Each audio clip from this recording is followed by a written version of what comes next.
You're listening to The Author's Leverage, where it's all about your book and how to create a greater impact and a greater income with it. This podcast is for the author who knows there's more you can do with that book. Whether you're publishing your first one ever or you've written multiple bestsellers, the path to greatness begins by looking around and seeing that you are, at this moment, standing right in the middle of your own acre of diamonds. My friends, your book is a brand. I'm Parshell Tashi, creative entrepreneur and education design architect, and I'll be your guide diving into the minds of successful authors, renowned publishers, and industry experts to glean practical wisdom you can integrate into your book writing, launch, and marketing strategies today. You'll hear straight from the source how authors like you were able to publish their best work and build wildly profitable, successful businesses around it. Welcome aboard The Author's Leverage. Hey, lovely people, this is Parshell with The Author's Leverage, and you're in the right place today. If you have either written a book or you're thinking about writing a book, it's so key that we are really giving our energy and our thoughts towards really where we're going and how we can be in alignment when it comes to our business, how we can be really have the right mindset when it comes to marketing. That's essentially what today's conversation is about. And I have the perfect person for this topic, and I'm excited to introduce you to her. If you are a first-time listener here on The Author's Leverage, we talk about all things related to what you can do with your book, right? A lot of us publish, we do the really hard work of publishing a book and having it out there. Our message is out in the world. And then there's the now what conversation. And so I get to have those conversations all about the now what's. And I'm really excited to be joined today by Judy Weber. Let me introduce her. Judy Weber is a women's business strategist and scaling expert, the founder and host of the globally ranked Joyful Scaling podcast, and the CEO of Judy Weber Co., a boutique consultancy for women in business. She helps Christian women build and scale their business with simplicity using her proven joyful scaling method. A former trial attorney as well as C-suite executive, general counsel, and HR director, Judy is a genius at showing women how to fully embrace who they are so they can step confidently into their CEO role and think strategically, act courageously, and speak authoritatively, creating sophisticatedly simple yet highly profitable businesses while pursuing a deeper faith in Christ. She is a sought-after keynote speaker, teaching and inspiring women across the U.S. and around the world to pursue the impossible, knowing that God is able to do immeasurably more than you can ask or even imagine. So I'm so excited. Thank you for being here today, Judy. So happy that you're here. This is awesome. Thank you, Parshell. And I got to say, amen. I mean, ladies listening and men listening. You can do so much more than you think that you can. And you've already accomplished more than, what's the percentage? You probably know the stat. What's the percentage of people that write books? I know it's small. It is small. It is small because it really, I think a lot of people have the idea. A number of folks are, just have something in them, but very few of them, I probably would say 5%, I think maybe 5 to 7% of people actually complete the publishing of a book. So yeah, huge accomplishment. Bravo. Very much. Yes. Judy, this is so exciting that you're here. I mean, your bio definitely speaks for itself in terms of your experience. But how does someone go from like trial lawyer, like attorney, all of the things, and steps into the world of helping women scale their business? It's a long story, so I'll give you the condensed version. Okay. Simple girl, humble beginnings, but always had big dreams. Huge dreams. Like when I was 4 years old, I remember saying to my mom, I'm going to be a millionaire, mommy. And she's like, yes, dear. And I said, I'm going to do something important, mommy. I just know it. Okay. 6 kids in the house, 1 bathroom, no air conditioning in the car or the house. You get the thing, right? Dad was a factory worker. Mom stayed home. Anyway, but I've always had big dreams. So long story short, went to college for a music teacher, couldn't get a job, graduated. I was 3rd in the class. In the entire class, no jobs, except if I wanted to go on the West Coast, which I didn't want to do. Anyway, fast forward, ended up going to law school, loved it, got a great job. Then I had kids. Then I left the practice of law and I started my first business as an interior decorator. I had no certification. I was HGTV schooled. That's it. Natural ability. And I loved it. And I always tell the story, for me, finding clients is easy. Because I went to a home show and in one weekend I had 14 appointments and 10 of those 14 became clients.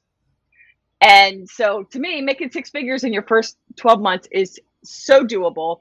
You just have to know where to point your time. So anyway, long story short about the law into entrepreneurship, went through a divorce, went back to the law, but over the years got my real estate license. So I always had that entrepreneurial spirit. And many years ago, when I had gone in-house as a lawyer, the opportunity presented itself for me to leave, i.e. I love my coworkers, but my boss was horrible. And so I ventured on my own, haven't looked back. That was 2017. And I just love what I do. And all my experiences as a lawyer and as an entrepreneur really come together, and knowing that I'm living my purpose. And that's a beautiful feeling. That is awesome. And I love those details too, in terms of your story. It's like you, just went with what was there, what was in front of you, what you felt called to. And you didn't necessarily have to have the degrees and whatnot. And like you said, HGTV, YouTube, whatever it was, like you use that to really immerse yourself in that activity or whatever that venture was, and came out successful. Like that's huge. That's huge. Like what things did you discover about yourself, going through these different, I call them stages, phases, what have you? What's been like the biggest learnings for you? Well, you know what's funny? I was going to say we're talking about marketing, and yes, the most important aspect of marketing is your belief about yourself. Not even who you are, because others can see who you are. They could say, "Oh, Judy, you're this, you're that," or "Parshell, you've done this and that, and you're amazing."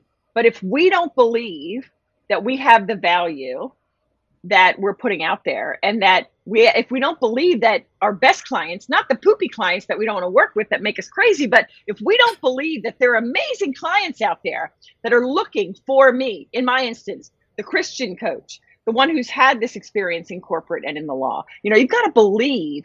And so more than any tactic, like posting on social or doing reels or going to YouTube or all these other things, even a podcast, more than that, you got to believe. That's huge. You got to believe, people. Write that down. Believe. That's so big. I mean, especially stepping into the unknown, right? There's something that you really have to anchor into. So let's talk now. I mean, in terms of the world of marketing, knowing that we're speaking specifically to authors who either have a book or are about to put one out. And, marketing is one of those things that, most authors tend to just say, I did my launch, did my tour. What now? What next? I should have thought about this, should have thought about that, right? There's so many things that come up around this, but the thing that you said before we started recording is that marketing is actually very simple. Yes. And we need that perspective. So get us right. Shift our minds to how we can best align with what it means to be a good marketer, or to be in marketing as an author. Okay, that's so good. Okay, besides belief, the other thing you need to succeed and take your business to 1 million and beyond is that you have to decide. Being an entrepreneur is being a decision maker. And I always say there's 3 steps to succeeding as an entrepreneur. You got to decide, you got to commit to those decisions, and then you got to implement. And that's all you're doing. Don't change your decisions. Oh, my launch didn't go well. Now I'm going to tweak my offer. I'm going to change my pricing. No, wait a minute. Let's look at what you did. Let's evaluate it. You made decisions, you committed, and you implemented. Now let's evaluate what worked, what didn't work. What am I going to do differently? Stick with those same decisions for at least 6 months, and then try it again. You commit again and you implement. So along those lines, when you've written a book, hopefully as you wrote the book, you realized what the end game was. Like, I want to point them to a service or to something, like what they're buying the book, but that's really just an entree into your world and you. So, think about putting in the book links to freebies, links to resources, pointing back to you. Like, be very intentional about that. So maybe if those of you are listening and you didn't do that, maybe it's time for an edit. It's time for version 2 or something like that, right? But the basic premise is marketing is really about putting yourself out there, and importantly, not to the world, but to those that are your best clients. I mentioned that before. I think one of the things entrepreneurs get stuck on almost more than anything else is feeling like, I want to serve everybody. Like, I don't want to pigeonhole myself, because then I'm limiting myself. And that couldn't be, I know it sounds like that's logical. That couldn't be further from the truth. When I put out my Christianness and the fact that Christ and faith is huge in everything that I do, I know that it's polarizing. You're either going to love me or you're going to turn off. And that's great. Yeah. And I don't apologize for it. No, none of you ladies or men listening should do that as well. It's, again, deciding, making decisions. Who is my best client? So let's start there. So marketing is really putting yourself out there in the best light and serving your best clients. And in that way, the book should speak to their problem. All of your services should speak to their problem. So really all your marketing is addressing their problems, telling them your simple, doable solution, and having a blast while you do it. I know it's so powerful. And I love what you just said there. First of all, believe, right? Then make a decision, commit to it, and implement, and be an implementation, be an execution. And I know that probably takes on a number of different applications or ways that you can do that. What are you finding right now, let's say for authors or those that have a particular area of subject matter expertise, how can they, or what are some of the more practical ways that they can be in conversation about their topics? I know, for example, like what we're doing here, being on someone's podcast and going about that route is a really, really great way. What are some other, specifically for authors that you feel work really, really well to keep them in conversation? Yeah, a couple things. First of all, I will say I did a podcast episode about this recently, how to create a lifetime of content in about an hour. I mean, that's how simple it can be. And you're like, wait a minute, how can that be? Like for me, the joyful scaling method, it's 3 steps. So in order for me to create my lifetime of content, so as you're listening, think about what you do and your process or your philosophy and all of that. Think about the big buckets of topics that you specialize in, that you have expertise in. And so for me, it would be these 3 main buckets, like Jumpstart. We're going to do marketing and sales strategy. Then we're going to optimize. We're going to look at systems and team and automation. And then the Y is yield. We're going to look at numbers. We're going to look at profit and revenue and client testimonials, client results, referral programs, all of that. So then those are the 3 main buckets. Now, this thing I'm pointing to right here, your brain is your biggest business asset. So tap into it. Create at least 10 subtopics within each of those major buckets. And then within each of those, you can go a little bit deeper. So that if you really put your brain to work, pen to paper or fingers to the keyboard, in about an hour, you can come up with like easily 40, 50 topics. And then you don't have to create anything new. Just keep using those, because we think, I'm saying the same thing too much. No, your people are bombarded with countless messages an hour, let alone a day. So it's really just identifying what's important to me. What are my core values? What are my, what's my philosophy about my industry? And where do I think the gurus have it wrong? And what do I want to make sure my people hear on the regular? So that's one huge thing, because I think that content bucket, the value bucket, is where so many get tripped up because they're like, I don't know what to say. Yes. And that's so simple. Just really looking in that framework and that perspective makes it, like you said, very, very simple to do. It doesn't have to be so complicated. Why do you feel like most entrepreneurs and authors, why do they get hung up? It's the way the brain works. And I resisted this for years as an entrepreneur. And I'm ashamed to say in the last 2 years, only in the last 2 years, have I come to realize, Parshell, how primary it is to get your mindset right. Like, in other words, we could have, oh gosh, I got to write an email. And by the way, that would be my next hint. Email marketing is not dead. It is alive and well. Yes. It's way better than social. If you're not regularly emailing your people, you're missing out. So add that to your list of priorities. When authors are thinking about putting their message out, silly thoughts, this is how our brain works, all entrepreneurs, our brain will think negative, even if we're the most positive person in the world. Something as simple as, for that example, I need to write my email for the week. So my thought is, nobody will read it, or nobody will respond. Or is this worth it? Oh my gosh, that is a horrible thought. Don't allow yourself to go there. And I'm not fake it till you make it, but I am all about directing your brain. It's about managing your mind so that you look at that circumstance of, I've got to write an email today. And instead, the thought is, my people, remember, I keep harping on best people, my best clients can't wait to read this. My best clients look forward to my emails and they want to hear from me. They want to hear value from me. And I think it's just the brain. I don't know why God made it this way, but our brain works against us. Anytime we try something new, it's like fight or flight. And the brain will say, no, run from that, even though it could be good for us. So we've got to train our brain. Otherwise, we're going to be overwhelmed.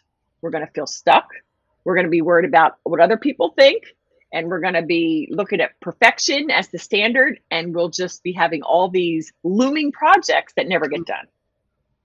Wow. I'm really glad that you said that. I mean, the mindset is so key. And really, it's up to us to make the adjustments within our mind ourselves. Like if you don't, you know, the phrases and the quotes that you hear, if you don't take control of your life and your mindset, right, life will drive you, kind of a thing, you know.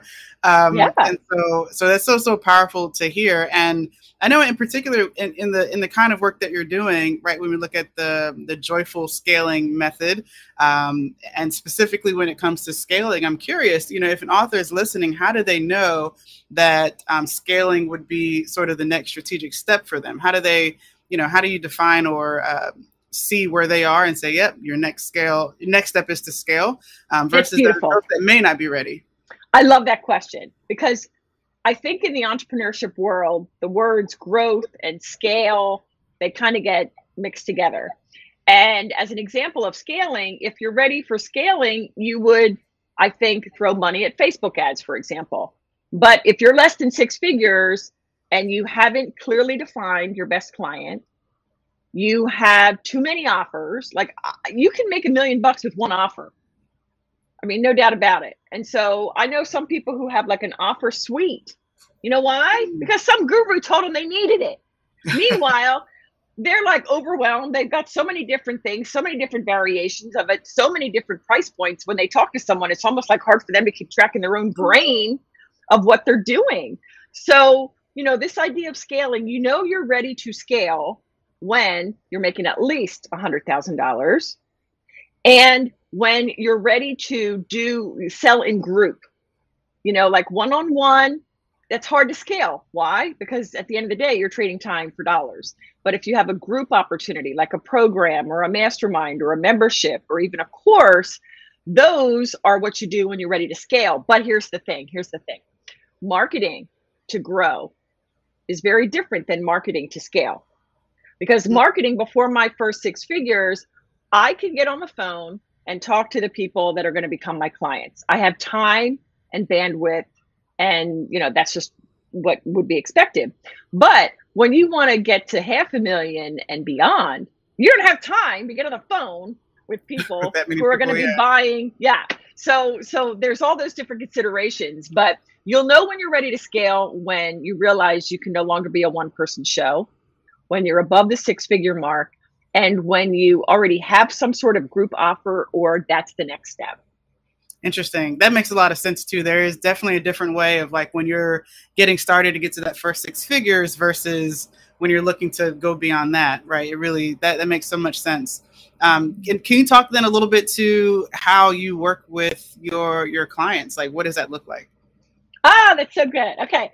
Well, right now I'm talking about simplification of offers. Yes. I have one offer right now. I'm getting ready for another, but my only offer is the Joyful Scaling Mastermind, which is currently a 12-month container of weekly trainings, including, you know, biblical mindset once a month and copywriting training and critique once a month.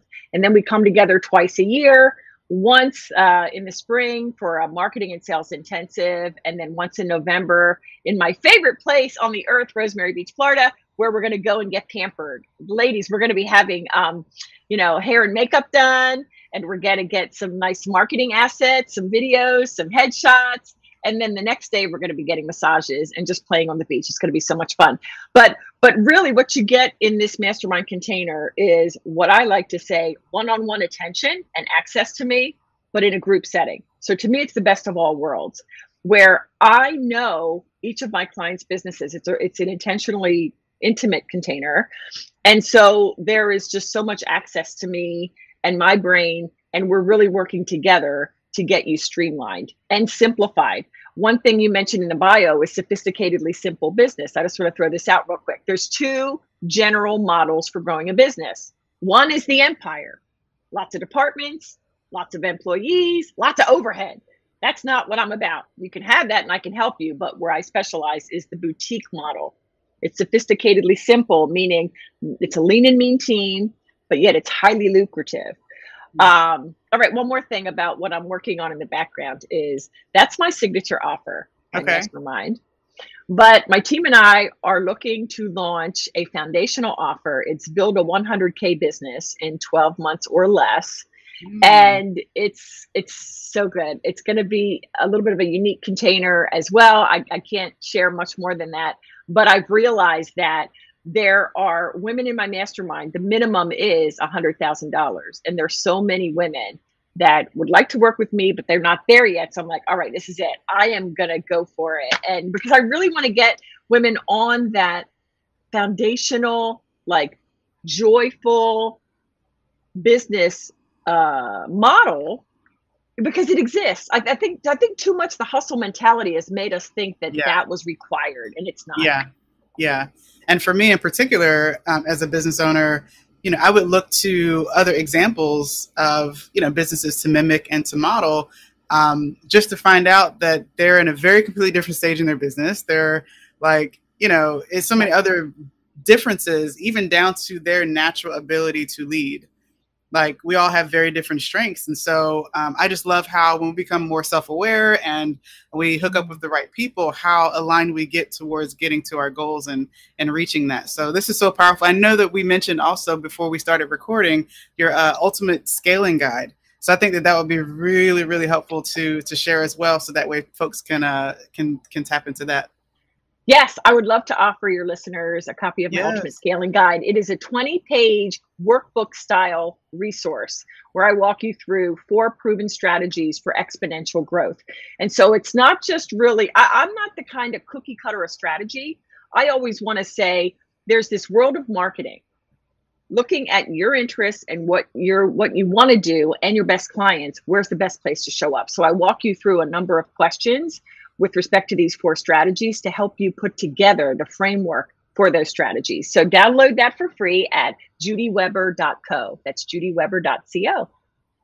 Beautiful. Definitely check that out if you're tuning in today. And Judy, thanks so much for being here. I could talk a little bit more about this because, I feel like even for me and my colleagues and those that are listening, like we're usually typically above that 6 figures. So to hear this insight today was really, really helpful and insightful. So thank you. Thank you. As we wrap up, I would love for you to share a parting words of advice, if you will.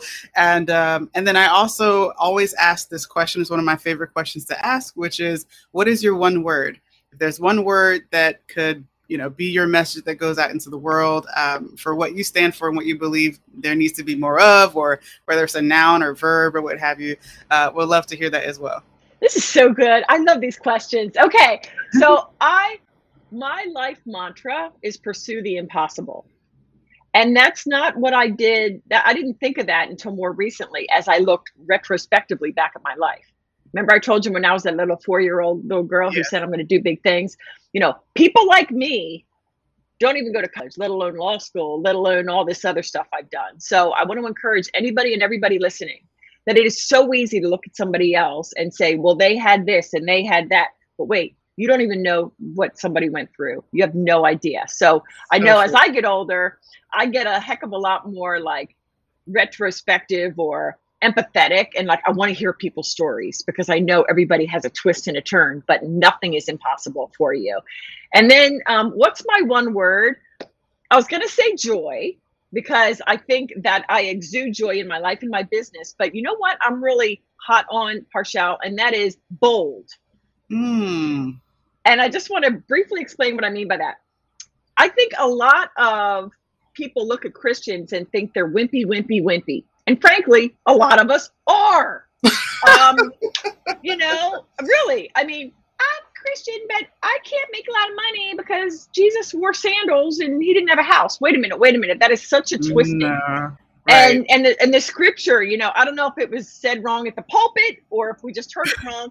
It is not money that is a sin. It's the love of money. And so Yes. I'm here to kind of set the gold standard for coaching, business coaching for women that are Christian, because I want you to say, you shouldn't be hiding your talents under a bushel. Nobody should.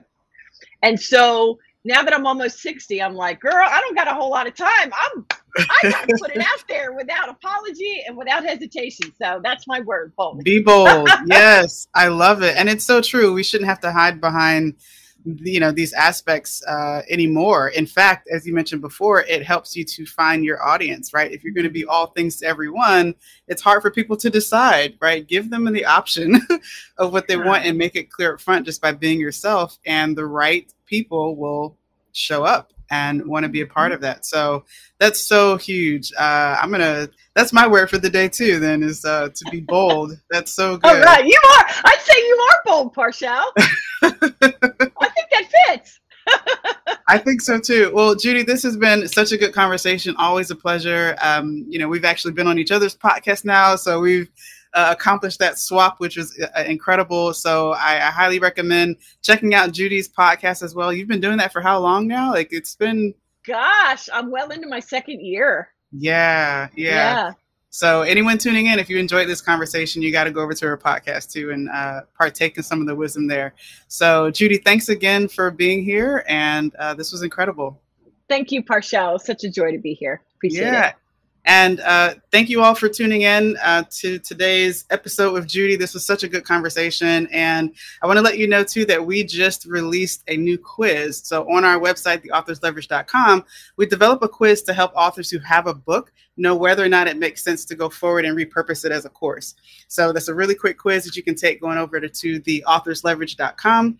And it's going to help and support you in that way, because who knows, maybe there is more that you can do with your book, and that's what it's meant to help you explore. So thanks for tuning in, as always, for more conversations like this, to learn about what you can do with your book, because there's so much more. You can always tune back here and follow us at The Author's Leverage. We'll see you next time. Thanks for tuning in to this episode of The Author's Leverage.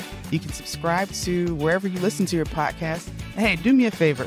If you found this helpful, leave us a review and share this episode with someone it could help along their journey.